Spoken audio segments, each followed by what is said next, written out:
Assalamualaikum warahmatullahi wabarakatuh. Hari ini kita akan mendengar sebuah cerita yang akan menghangatkan jiwa dan mengundang air mata. Cerita ini berawal dari seorang pembantu yang bekerja di negeri Taiwan, bernama Tika, tapi kehidupannya berubah saat bertemu dengan Xiao Ming. Mari kita mulai ceritanya. Semoga yang sudah like dan subscribe, saya doakan masuk surga, dan mari kita panjatkan doa yang terbaik untuk saudara kita yang kesusahan di kolom komentar.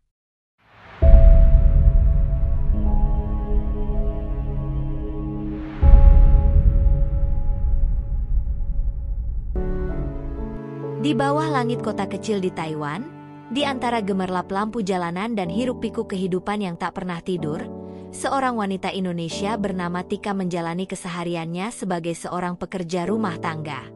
5 tahun sudah ia mengabdikan dirinya kepada keluarga Chen, merawat rumah mereka, memasak makanan, dan yang paling utama, mengasuh anak sematawayang mereka, Xiao Ming. Baginya, anak lelaki berusia 10 tahun itu bukan sekadar tanggung jawab pekerjaan, melainkan bagian dari hatinya sendiri. Setiap pagi, sebelum matahari sepenuhnya menyingsing, Tika telah terjaga. Ia akan berjalan ke kamar Xiao Ming, membangunkannya dengan suara lembut yang selalu disertai senyuman. "Xiao Ming, bangun, sayang. Hari ini kamu harus ke sekolah," bisiknya sambil mengusap lembut rambut hitam legam anak itu. Xiao Ming akan menggeliat malas, lalu dengan mata setengah terbuka, ia memeluk Tika erat-erat, seolah enggan melepasnya. "Aku ingin tinggal bersamamu saja hari ini," gumamnya manja. Tika hanya tersenyum dan mencubit kecil hidungnya. "Anak pintar harus sekolah. Pulang nanti, aku buatkan sup ayam kesukaanmu." Meski bukan ibu kandungnya, Tika sudah menjadi sosok yang lebih dari sekadar pengasuh bagi Xiao Ming. Ia yang selalu menenangkan anak itu saat terbangun karena mimpi buruk, yang mengusap kepalanya dengan lembut setiap kali Xiao Ming menangis, dan yang tak pernah lelah mendengar ceritanya tentang permainan atau pelajaran di sekolah. Kedekatan mereka terkadang membuat Nyonya Chen tersenyum haru. "Kau sungguh seperti ibu kedua bagi Xiao Ming," katanya suatu hari saat melihat anaknya tertidur di pangkuan Tika. Namun, di balik senyum dan kasih sayang yang ia berikan, ada kepedihan yang selalu Tika simpan sendiri. Setiap kali ia melihat Xiao Ming, hatinya mengingat anaknya sendiri yang ia tinggalkan di kampung halaman. Seorang bocah laki-laki yang usianya hampir sebaya dengan Xiao Ming, yang juga pernah ia timang dengan penuh kasih sebelum ia memutuskan merantau ke negeri asing demi sesuap nasi. Sudah 5 tahun ia tak merasakan hangatnya pelukan anaknya sendiri. Ia hanya bisa melihatnya tumbuh melalui layar ponsel setiap kali video call dengan ibunya. Malam-malam seringkali menjadi saat yang paling sunyi bagi Tika. Setelah Xiao Ming tertidur pulas, ia akan duduk di tepi jendela, menatap ke kejauhan dengan mata yang dipenuhi kerinduan. Lampu-lampu kota Taipei yang berpendar indah justru terasa dingin baginya. Betapa ingin ia pulang, namun ia tahu, tanpa penghasilannya di negeri orang, anaknya tak akan bisa sekolah, tak akan bisa hidup dengan cukup. Ia hanya bisa menghela napas panjang, menyeka air mata yang mengalir, lalu kembali ke kamar Xiao Ming untuk memastikan bocah itu tidur nyenyak. Xiao Ming pun, meski masih kecil, seolah bisa merasakan kesedihan yang tersimpan di hati Tika. Suatu malam, saat Tika sedang duduk di sampingnya, anak itu menatapnya dengan mata bening dan bertanya, "Kak Tika, apakah kakak punya anak?" Pertanyaan itu membuat dada Tika sesak. Ia tersenyum samar dan mengangguk pelan. "Dia ada di Indonesia, menungguku pulang," jawabnya. Xiao Ming terdiam, lalu tiba-tiba meraih tangan Tika dan menggenggamnya erat. "Kalau begitu, aku akan menunggumu juga. Jangan pergi terlalu lama, ya?" Waktu terus berjalan, dan ikatan mereka semakin erat. Tak ada hari yang dilewati tanpa gelak tawa atau cerita-cerita kecil yang menghangatkan hati. Namun, di balik semua itu, ada bayangan masa depan yang selalu menghantui Tika. Kontrak kerjanya tidak akan selamanya, dan ia tahu suatu saat nanti ia harus meninggalkan Xiao Ming. Tapi bagaimana mungkin? Ia tak bisa membayangkan anak itu tanpa dirinya. seperti ia tak bisa membayangkan hidupnya tanpa Xiao Ming. Suatu hari, saat sedang menyiapkan makan malam, Nyonya Chen menghampiri Tika dengan wajah serius. "Tika, bulan depan kontrakmu akan diperbarui. Apa kau masih ingin tetap bekerja di sini?" tanyanya. Tika terdiam sejenak, perasaan bimbang mulai menghantui hatinya. Ia ingin terus berada di sisi Xiao Ming, tapi di sisi lain, hatinya juga merindukan kampung halaman dan anaknya sendiri. Malam itu, Tika duduk lama di teras rumah, menatap langit yang dipenuhi bintang. Angin malam berembus pelan, membawa serta segala keraguan dan perasaan yang ia pendam selama ini. Ia tahu, suatu saat ia harus memilih. Tapi untuk saat ini, ia hanya ingin menikmati waktu-waktu berharga bersama Xiao Ming, anak yang mungkin bukan darah dagingnya, tapi telah mengisi ruang kosong di hatinya dengan kasih sayang yang begitu tulus. Namun, takdir seringkali tak memberikan waktu lebih lama bagi mereka yang ingin bertahan dalam kebahagiaan. Tak ada yang tahu bahwa dalam waktu dekat, kehidupan mereka akan berubah selamanya, membawa mereka ke dalam sebuah kisah yang tak terduga. Kisah tentang cinta, pengorbanan, dan kasih sayang tanpa batas. Malam itu hujan turun dengan deras di kota kecil Taiwan, seolah langit sedang menangisi sesuatu yang belum terjadi. Tika duduk di sofa ruang tamu, menemani Xiao Ming yang sedang mengerjakan PR sekolahnya. Bocah itu terlihat serius, menuliskan angka-angka pada buku catatannya, sementara Tika sesekali membantunya memahami soal yang sulit. "Tika, setelah aku selesai, bolehkah kita menonton kartun bersama?" tanya Xiao Ming dengan senyum cerah. Tika tertawa kecil dan mengusap kepala anak itu. "Tentu saja, sayang. Tapi selesaikan dulu PR-mu, ya?" Di luar sana, suara gemuruh petir bersahutan. Angin berhembus kencang, membuat ranting-ranting pohon di halaman bergoyang liar. Tika melirik jam dinding. Sudah hampir pukul 8 malam, namun Tuan dan Nyonya Chen belum juga pulang. Biasanya, mereka akan memberi kabar jika akan pulang terlambat, tapi malam ini tak ada satupun pesan masuk. Hatinya mulai diliputi kegelisahan, namun ia berusaha mengusirnya dengan berpikir positif. Lalu, ponsel rumah berdering nyaring, memecah kesunyian malam yang hanya ditemani suara hujan. Tika segera mengangkatnya. "Halo?" Suaranya sedikit bergetar. Dari seberang, terdengar suara seorang pria yang berbicara dalam bahasa Mandarin dengan nada serius. Tika berusaha memahami setiap kata. Tapi semakin lama ia mendengarkan, jantungnya berdegup semakin kencang. "Tuan dan Nyonya Chen mengalami kecelakaan lalu lintas. Kami mohon Anda segera datang ke rumah sakit." Tika hampir menjatuhkan gagang telepon dari genggamannya. Tangannya gemetar, matanya membelalak tak percaya. Ia memejamkan mata sejenak, berharap ini hanyalah mimpi buruk yang akan segera berlalu. Tapi suara petugas di telepon tadi terlalu nyata untuk menjadi sekadar ilusi. Ia menoleh ke arah Xiao Ming yang masih sibuk dengan bukunya, tak mengetahui bahwa dunia kecilnya sebentar lagi akan runtuh. Dengan suara serak, Tika berjongkok di samping Xiao Ming dan menggenggam tangannya. "Sayang, kita harus pergi ke rumah sakit sekarang," ucapnya lirih. Xiao Ming mengangkat wajahnya, kebingungan. "Kenapa, Tika? Apa yang terjadi?" Suara kecilnya begitu polos, tidak menyadari badai yang akan segera menghancurkan dunianya. Tika menelan ludah, menahan tangis yang hampir pecah. "Mama dan Papa Mu mengalami kecelakaan, kita harus segera ke sana." Perjalanan ke rumah sakit terasa seperti mimpi buruk yang tak berkesudahan. Tika berusaha mengemudi setenang mungkin, tetapi tangannya terus bergetar di atas setir. Di sebelahnya, Xiao Ming menggenggam boneka kecil yang selalu ia bawa sejak kecil. Ekspresinya kosong. Ia belum sepenuhnya mengerti apa yang sedang terjadi, tapi Tika bisa merasakan ketakutan yang merayap dalam hatinya. Sesampainya di rumah sakit, mereka disambut oleh seorang dokter yang wajahnya dipenuhi ekspresi simpatik. "Kami sudah melakukan yang terbaik, tapi mereka tidak bisa diselamatkan," katanya dengan suara lembut. Kata-kata itu menghantam Tika seperti palu godam. Napasnya tercekat, lututnya hampir tak mampu menahan tubuhnya. Tapi yang paling menyakitkan adalah suara kecil di sampingnya.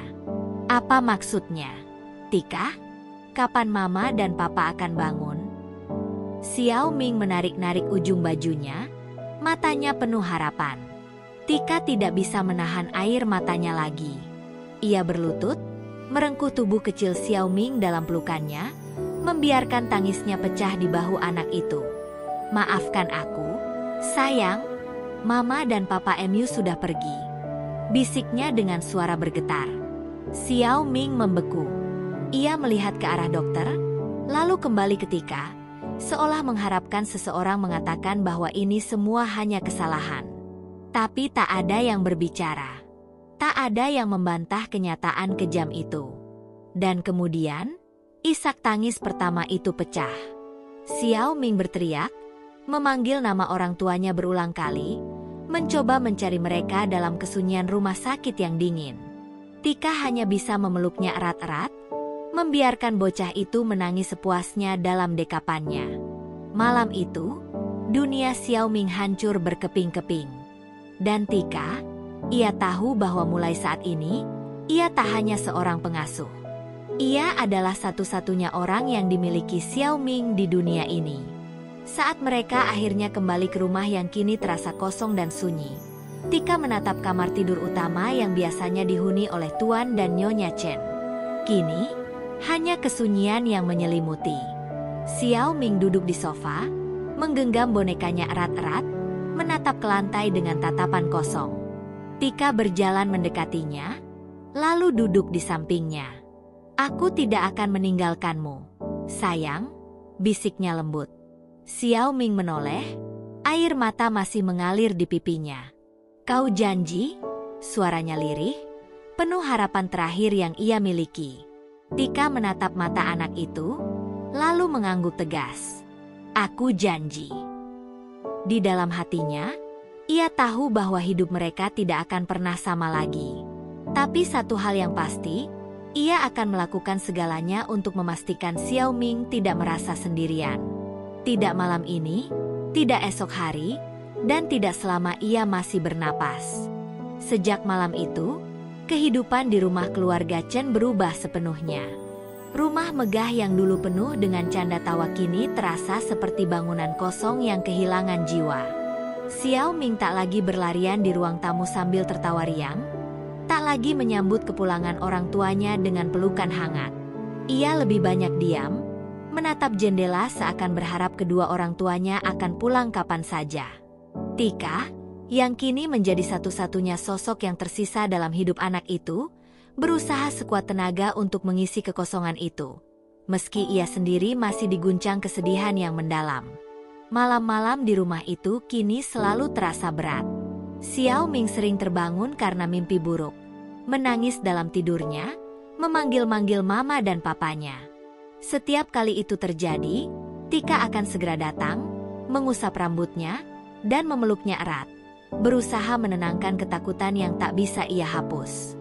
Aku di sini, sayang, kau tidak sendiri, bisiknya setiap malam.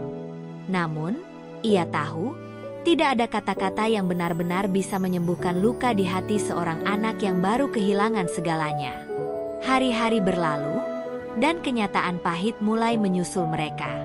Setelah pemakaman Tuan dan Nyonya Chen, pihak berwenang mulai mengurus semua aset keluarga.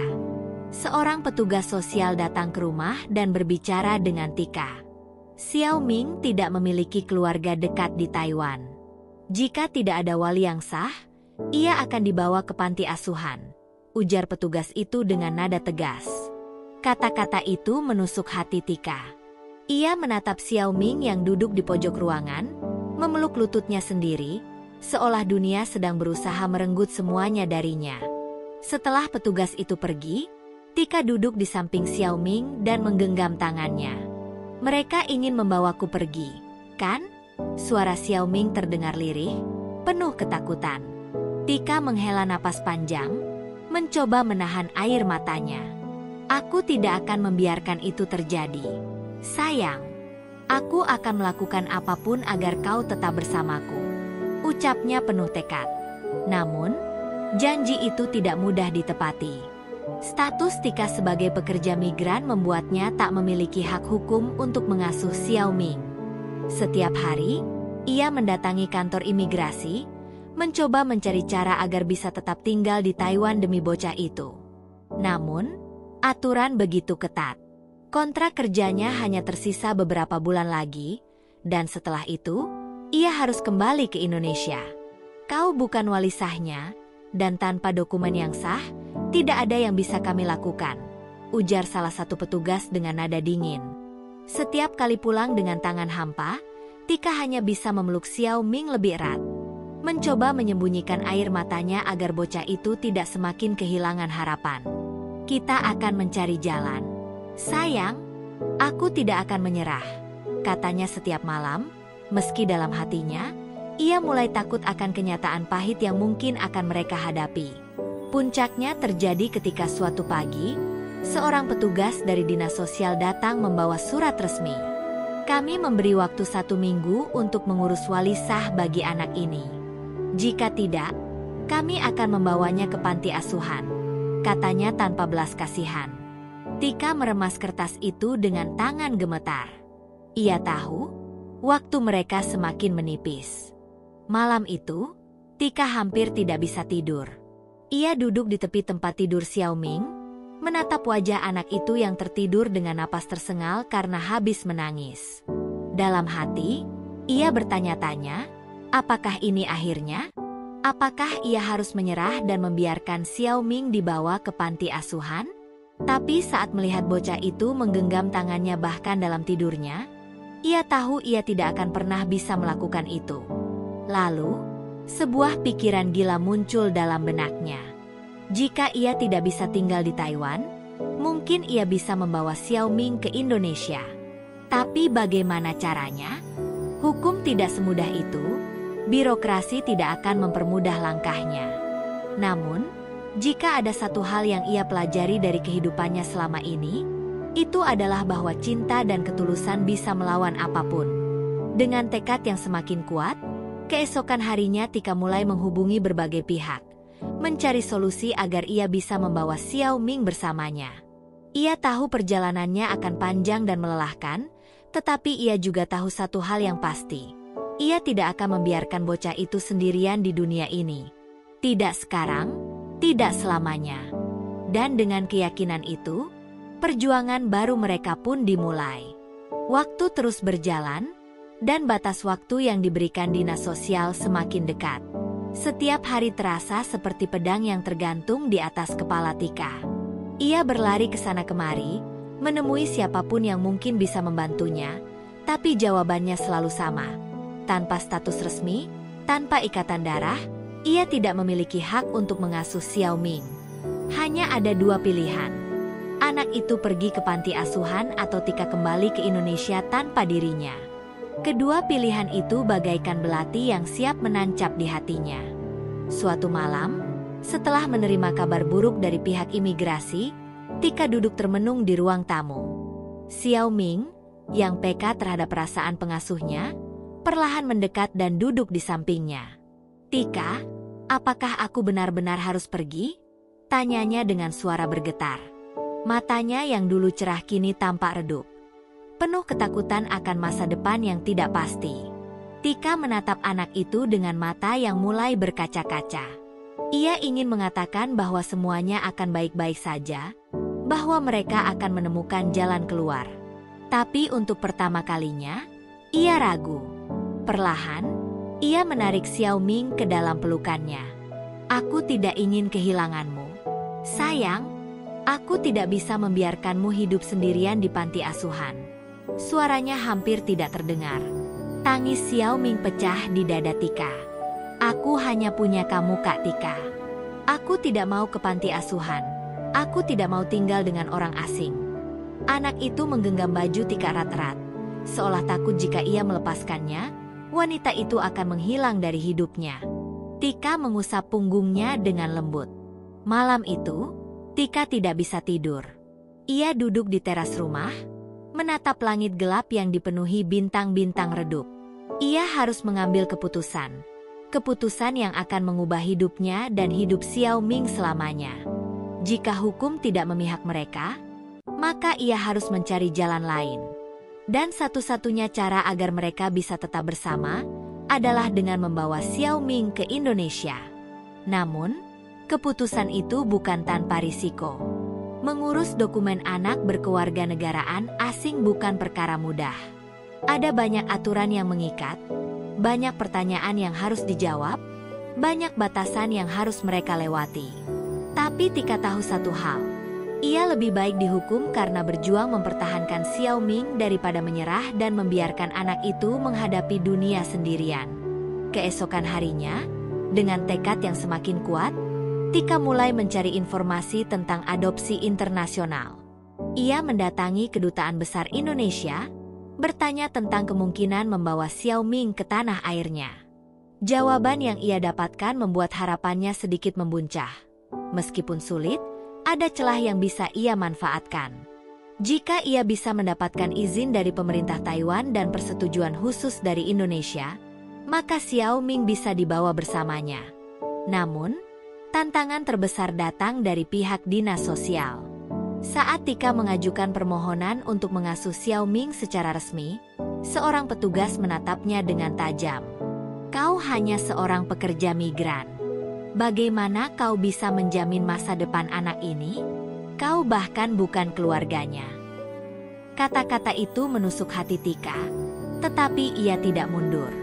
Dengan mata yang penuh keberanian, ia menjawab, "Saya mungkin bukan keluarganya, tapi saya mencintainya lebih dari siapapun di dunia ini. Bukankah itu yang terpenting?" Meskipun hatinya dipenuhi ketakutan, Tika terus berjuang. Ia menghubungi pengacara, meminta bantuan dari organisasi sosial, bahkan menulis surat ke pemerintah Taiwan agar mereka mengizinkannya membawa Xiao Ming ke Indonesia. Hari-hari berlalu dalam ketidakpastian, tetapi ia tidak menyerah. Xiao Ming adalah alasannya untuk bertahan, untuk terus melawan meskipun jalannya penuh duri. Suatu malam, saat mereka duduk bersama di ruang tamu, Xiao Ming menatap Tika dengan tatapan penuh harapan. "Apakah kita akan berhasil, Kak Tika?" tanyanya pelan. Tika menggenggam tangannya erat, lalu tersenyum meski hatinya masih penuh kecemasan. "Aku tidak tahu, sayang, tapi aku janji, aku akan melakukan segalanya agar kita tetap bersama." Di dalam hatinya, ia tahu bahwa ini bukan sekadar janji. Ini adalah sumpah hidup dan mati. Ia siap menghadapi apapun, melewati rintangan seberat apapun, selama ia bisa memastikan bahwa Xiao Ming tidak akan pernah merasa sendirian lagi. Dan dengan keputusan besar ini, perjuangan mereka memasuki babak baru. Babak yang penuh dengan ketidakpastian, tetapi juga dengan harapan yang tak akan pernah padam. Pagi itu, Tika duduk di ruang tamu dengan tumpukan dokumen yang berserakan di meja. Matanya nanar menatap formulir-formulir yang harus diisi, izin yang harus diperjuangkan, dan surat-surat yang harus dikirim ke berbagai instansi. Kepalanya berdenyut karena kelelahan, tetapi ia tidak boleh menyerah. Demi Xiao Ming, ia harus melanjutkan perjuangan ini. Setiap langkah yang ia tempuh terasa seperti mendaki gunung tanpa puncak. Kedutaan Indonesia memberikan banyak syarat yang sulit dipenuhi. Sementara pemerintah Taiwan juga tak mudah memberikan izin adopsi kepada seorang pekerja migran. "Kau bisa saja membawa anak ini secara ilegal, tapi risiko deportasi dan hukuman penjara sangat besar," kata seorang kenalannya di komunitas pekerja migran. Kata-kata itu membuat Tika semakin sadar bahwa ia berjalan di atas tali tipis antara harapan dan kehancuran. Xiao Ming selalu menatapnya dengan penuh harap setiap kali ia pulang dari mengurus dokumen. Anak itu tidak pernah bertanya apakah mereka akan berhasil atau tidak. Tetapi tatapannya cukup untuk membuat Tika merasa bertanggung jawab. Ia harus berhasil, bagaimanapun caranya. Namun, kenyataan berkata lain. Hari demi hari berlalu, dan tidak ada kabar baik yang datang.